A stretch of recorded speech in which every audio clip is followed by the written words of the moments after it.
Okay, my favorite restaurant Seribu Rasa. Yeah.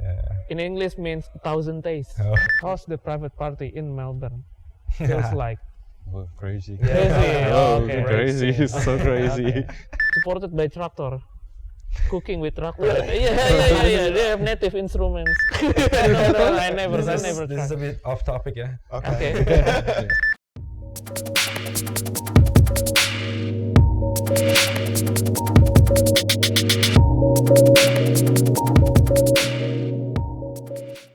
Okay, welcome to Selective Talk Edition 1, edition Josh Butler. Hi everyone. We have Josh Butler in the house, guys. In the house. Good to be here. Thank you. Alongside with Nandi and Dika. Okay, we're just gonna have a little chat before the event. First question is, what do you think of Jakarta, man? Well, yeah, so far so good, man. I arrived yesterday. Haven't seen too much of the city yet, so I can't comment too much. But it seems very chilled and like good people. We went for dinner last night at an amazing restaurant. So I'm loving the type of food here.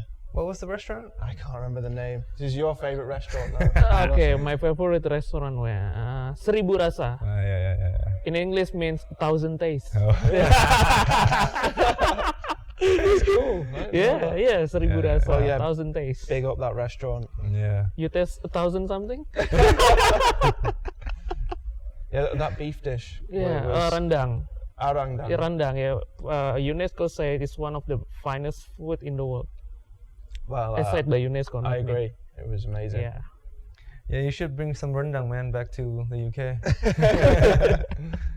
I should learn how to make it actually. Yeah. I enjoy cooking, you see, so it'd be Wow, cool really? to, yeah. It's a different kind of mixing, huh? With music and food ingredients. Yeah. Kind of goes hand in hand though. Okay. I find that a lot of DJs enjoy cooking. Yeah. It's therapeutic. Yeah, so Dubfire also. Yeah. And some supported by Traktor. Cooking with Traktor. Yeah. They have native instruments, Well, stuff, and cooking and doing cooking. yeah, he's a At big Eddie. foodie. Yeah. Okay. Alright, guys. So all of us. Well, you mixing, right? No, I never This is tried. a bit off topic, yeah. Okay. Alright, is this your first time here in Jakarta, right? The first time in Jakarta, second time in Indonesia. Okay. So I When went was to the first Bali. time? I went to Okay. Bali a few years ago. It was Mhm. probably like 4 or 5 years ago now. How'd you like it better, Jakarta or Bali? I mean, it's similar in some ways. Like the climate seems similar, but Bali is obviously a lot more like slower paced Yeah. and much more beaches and stuff. Yeah. But I'm feeling like Jakarta's music scene anyway is going to be a lot more thriving, and there seems to be a lot more party people. Yeah. I don't know actually. Maybe I'm talking nonsense because Bali has a big party scene as well. Well, obviously. you don't know yet. Yeah, Yeah. Bali is a holiday destination and have a more tourist vibes. Yeah, And more tourists for sure. we are here. We are for the party. People who's coming to the party is like students, working class, and they all stressed out and looking for something. Yeah. So it's a different kind of vibe with Bali. But yeah, I agree with you. We have a thriving scene at the moment. When I was in Bali, it seemed a lot more international. You Yes. know, there were people from all parts of the world. True. Obviously, lots of Australians. There were Yeah, people sure. from India and oh yeah, everywhere, man. That's English why people. we want to actually like let the world know that Indonesia is not just Bali. Yeah, There's Jakarta. There's a lot of other cities too. for sure. Yeah. What about you guys, Nandi and Dika? You guys played overseas? Me, I was playing a few times at Singapore and Kuala Lumpur, and always having a great gigs there. I'm looking forward maybe next year for Vietnam or Thailand.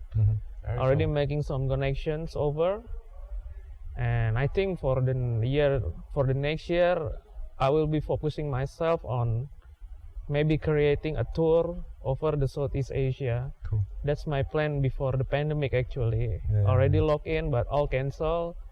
But I think 2023 is the time for me to make it to Asia, make it more to Asian market for myself. Yeah. Mhm. Also, I think it's good to doing some exchange gigs with the regional talents as well, so we can making a good connections and also learn from them. That's my plan for next year. Cool. What about you? Overseas. Maybe 6 years ago in Melbourne, Melbourne. but private party. Oh, his home Uh, country. Yeah, not a private party, not in club. Yes. Okay. Not yet. How's the private party in Melbourne? Feels like Oh, crazy. Crazy. Oh, Okay. crazy. It's so crazy. I've been to a You few play parties like in Melbourne. I 6, can imagine. 8-hour sets. Yeah. Oh, so crazy. It never Awesome. stops in Melbourne. No, no stop. After that, we go through. What the club's name? Revolver. Eh? Revolver. Yeah, exactly. I mean, it opens on Friday, ends on Monday. Well, Yes. you're gonna be playing Revolver, right? Yeah, yeah. Yeah. Two weeks. I'm gonna be so there. Crazy. Love that place. Cool. All right. So, what's your guys' expectations for the crowd tonight? I don't know about the crowd, but I mean, before we started the this vibe. podcast, we were doing the sound check. Yeah. I intended on playing like 1 or 2 tracks and play for an hour. So I was loving it, man. I could party all night even if there's nobody here.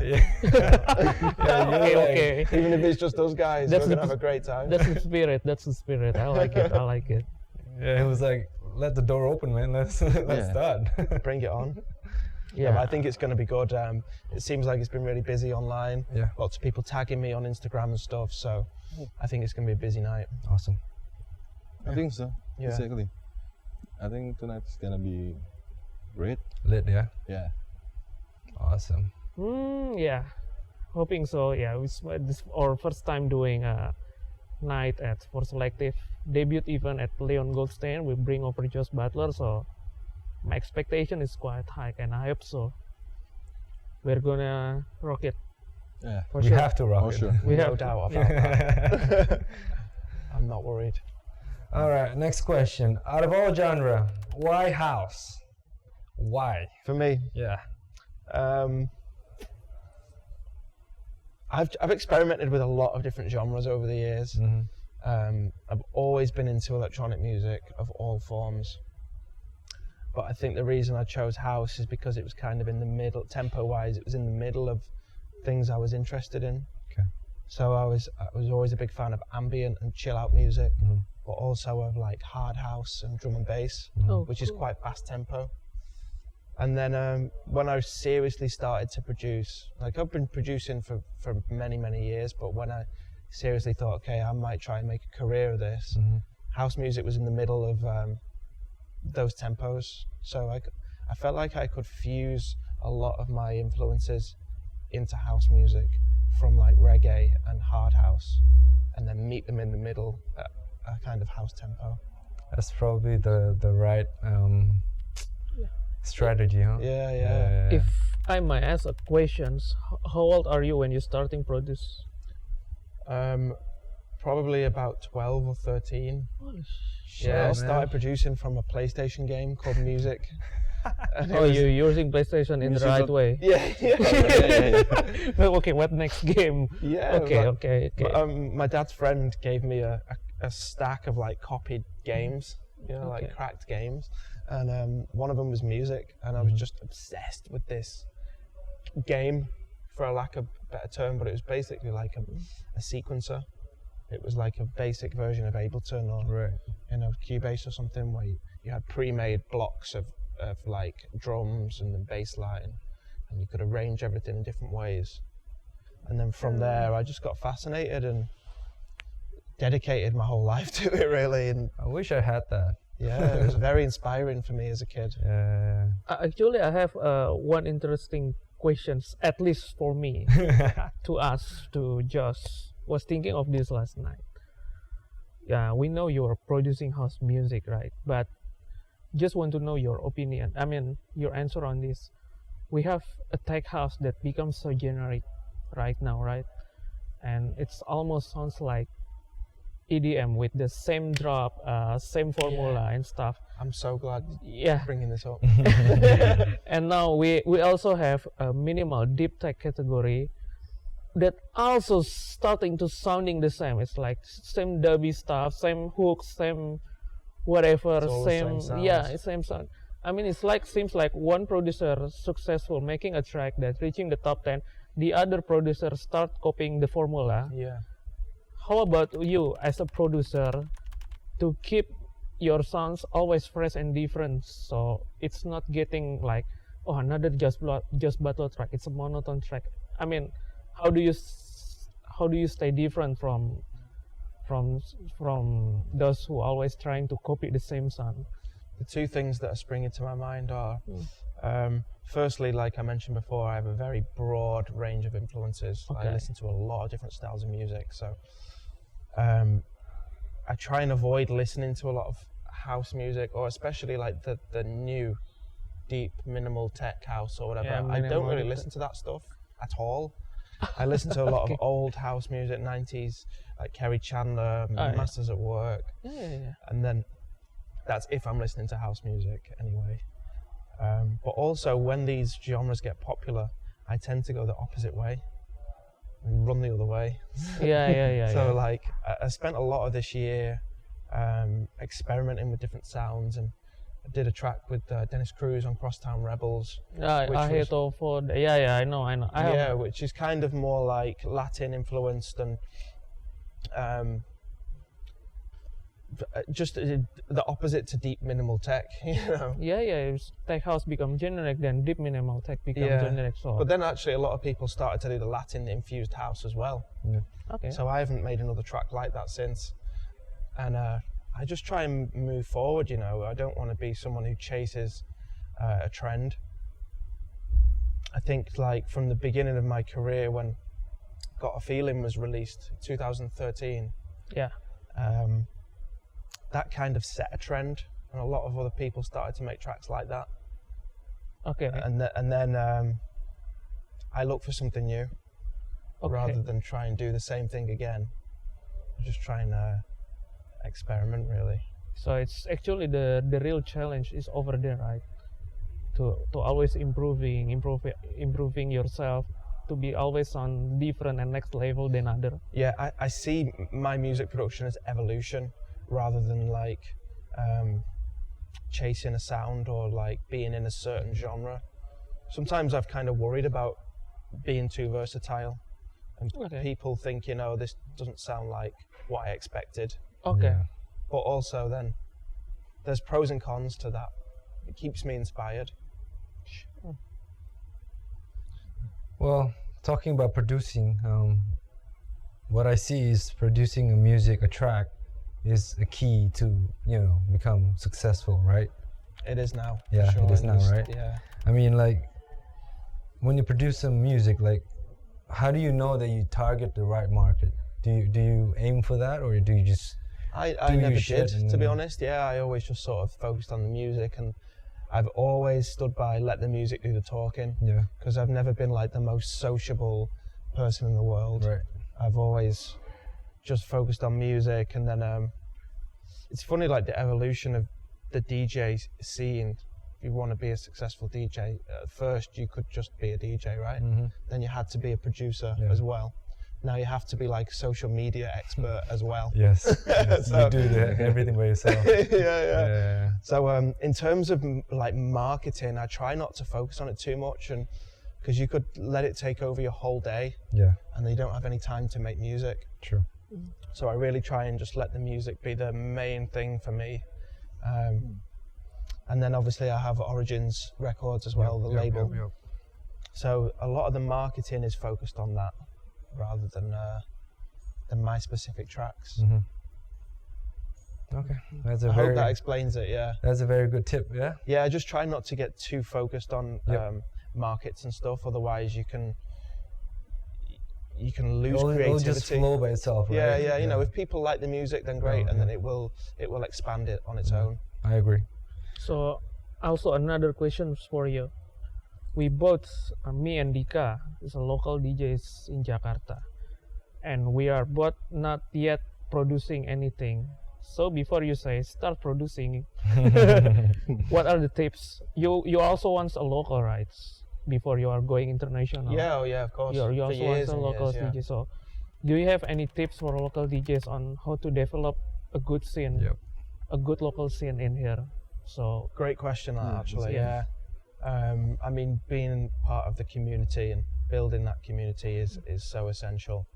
And when I was a local in Manchester and Leeds, they were my main two cities. It was all about different events, working with each other, and Okay. not becoming competition. I see. You know, because it's still quite a small scene, right? It's a very underground scene, this music. So I think even though I was a resident for like one night in Leeds and one in Manchester, and there were other nights in those cities as well, but we would always communicate with different promoters and make sure that we weren't doing events on the same night and competing against each other. So we were like open communication with different people in the scene and helping to build the bigger picture. So, Dika, what do you think about what Joe's saying? Is it happening in here at the moment? No, Or I think so. not really, I huh? think so. not really. Not the other really. way around. Okay, so Honestly. Yeah, I mean, not I understand because a lot of Yeah. people do see it as like, they get like protective over it, you know. Yeah. I think if you want to build something bigger, and this is kind of what I'm trying to do in New Zealand at the moment as well, because I went to school in New Zealand, and the house music scene over there is quite small. So I'm now part of a festival over there, which we're doing the first one in December.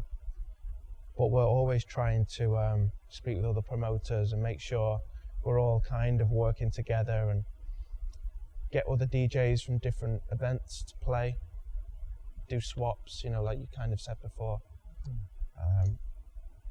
Yeah, and just try and like see it as house music on a whole rather than just one event.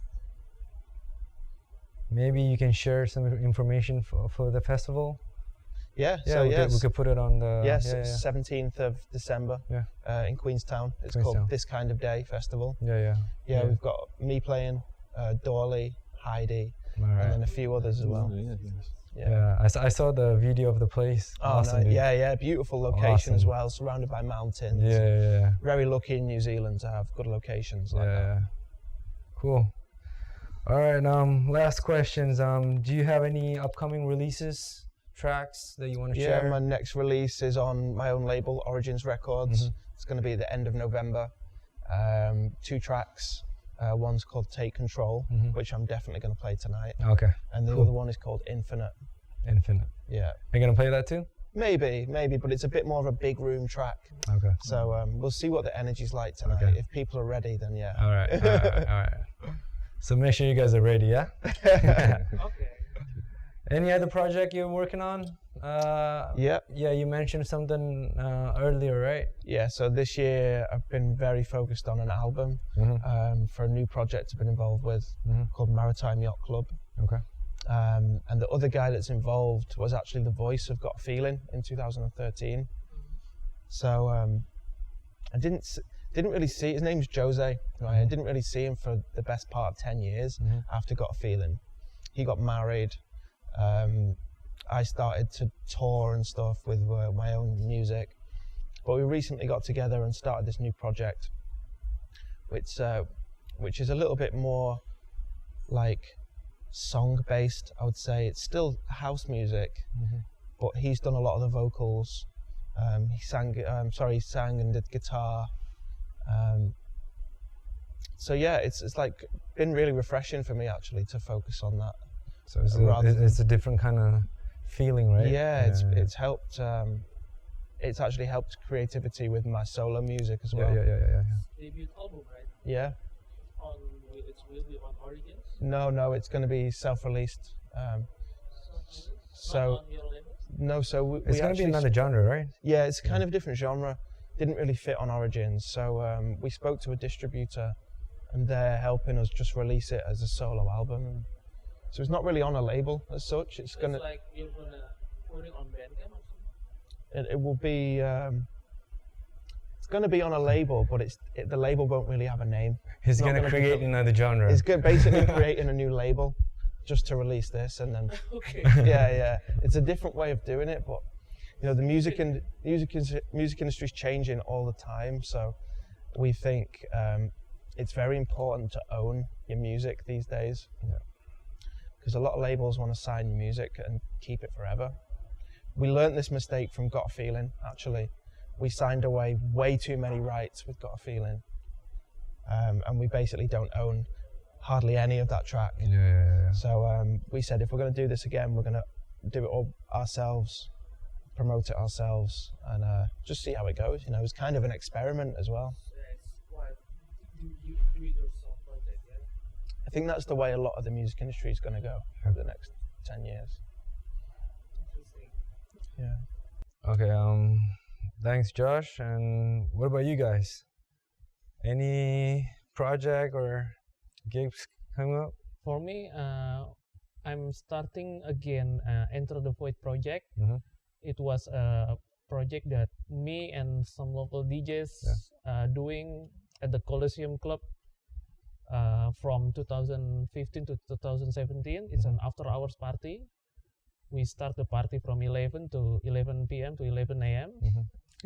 Oh, Josh, you should be there. Josh. That's just crazy days, bro. That's crazy days. It's way before, and I'm more smaller than this, so I look more thinner on that day. So I'm so okay. Now we continue the project again at Mejan Bali. Not as an after hours, but as a club night. But I think we can finish at 6 a.m. or 7 a.m. So quite interesting, as we also collaborating with locals from Bali with this night, and we are doing it every Saturday. So each of the residents from Jakarta will be flying in and takes turn each week. So yeah, it's quite interesting, and hope we can do something in Bali. But the main important thing is, from ETV, we are promoting locals. The headliner will be always locals. Always locals. Okay. We also have some expat DJs as well too, but the highlights will always be on the locals. Awesome. That's all for me. Will Mark be there as well? Yeah, sure. I will invite him to play. I guess he's an expat DJ, right? Yeah. Well, you should invite him too. Next time. You? Or you? I think I'm gonna make some music, my own music. Okay. Produce some music. You're starting your own music. Yes. That's great. Actually, it's in a hallway today. I'm working with my friend Angga. Okay, nice. He's a good producer. Yeah. That's Very my good. project. Can wait to hear. Huh? We can wait to hear. Yeah. Okay. Yeah, I'm gonna release my track too. Yeah. Like in 5 years. I don't know. I'm kidding. Alright, that's it for tonight's episode of Selective Talk, Josh Butler edition. And enjoy tonight. We have an event here in Leon, and it starts at 8. So you guys better be there. Don't miss out on the very big night with Josh Butler as a headliner, and Dika, Hoagie, and Andy as well. So I'll see you guys there tonight. Bye.